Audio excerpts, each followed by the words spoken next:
Hello everyone, this is Group 1's presentation on Microsoft Power BI. BI, of course, stands for Business Intelligence. Group 1 consists of myself, Isabella Balderas, Deborah Benson, Samaria Blanco, Charles Bonner, and Heriberto de la Fuente.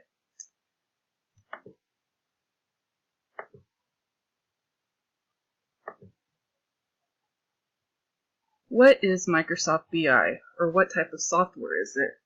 Microsoft BI is a business analytical tool that provides interactive visualizations. Microsoft created a gallery of Power BI custom visuals to create custom data visualizations.